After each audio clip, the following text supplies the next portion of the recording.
Okay, so I have given you another circuit to analyze. Again, I am sketching the incremental circuit, so this has to be grounded.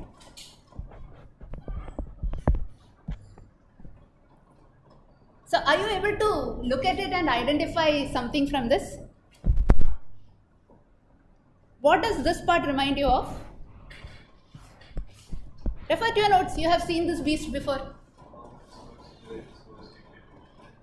With source degeneration, or where did you see it first? Is it a control source? What sort of control source was it? It's a voltage controlled current source, right? Voltage control part should be obvious because the input is a voltage, right? It's a voltage controlled. Current source part may not be very obvious to you at first, but then you look for the load, right? And you look for what should be VI, what should be, whether you are looking for an voltage or a current quantity, right? It makes sense to look for a current quantity here, right? At least intuitively it seems like if I look at the current, I can always calculate what the voltage is. So let's say I'm looking at the current through this. Let me call this as I2, okay? What comment can you make about this beast here? So the first part we said is a VCCS. What about the beast I have highlighted in green color?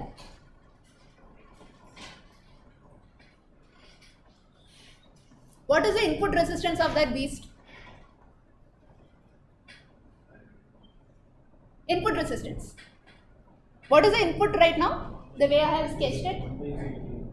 Input resistance is 1 by GM2. The input terminal is clearly not the gate. It has to be the source, right? And looking up, the input resistance is going to be 1 by GM2, right? What is the output resistance for M2? Where do I look for the output resistance? Right? So if RDS is infinite, what is the output resistance? Infinite. Okay, so that is one clue, right? You know that it is taking in some sort of current input. So it's a current controlled current source, right? This was a current buffer. Again, feel free to refer to your control sources notes. So this is a CCCS, right? What about this guy here? What is the input it is taking? It is taking a current input. Okay, what is the output? It's voltage. So it's a, this is a CCVS, right? And then finally you have this person. You know that the output is voltage, right? You're taking V out. So it has to be something controlled voltage source. What is the input here? Voltage. So it's a VCVS.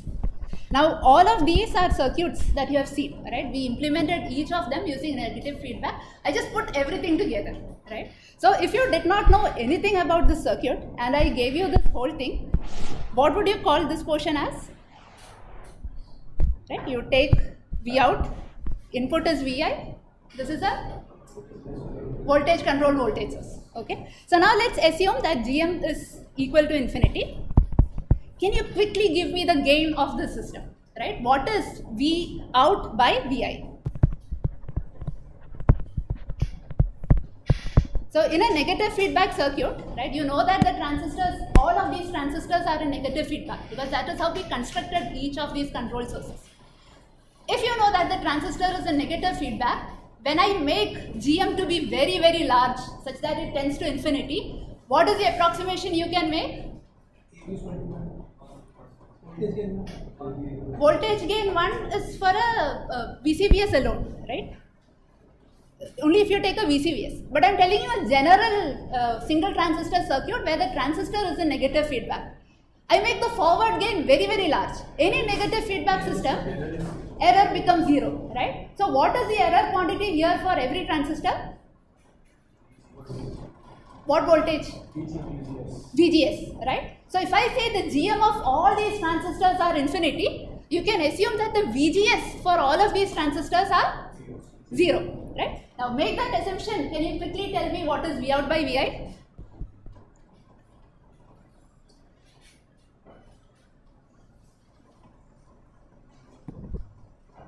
What is I2 if M1's GM is infinity? Vi by R1, right? Why should I2 be 0?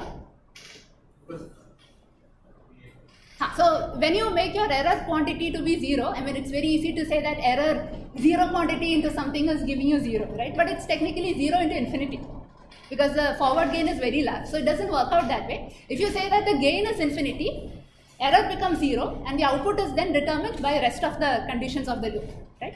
So in this case, if I say that VGS is 0, then this potential has to now be at Vi, right? So I2 becomes Vi by R1. So Vi by R1 is then flowing through M2, right? If for M3, if I make VGS to be equal to 0, what is the potential here? 0. Then what comment can you tell about the potential here?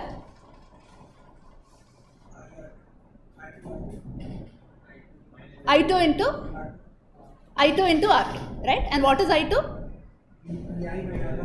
So it is Vi by R1 times R2. Okay. Now what is the potential at V out?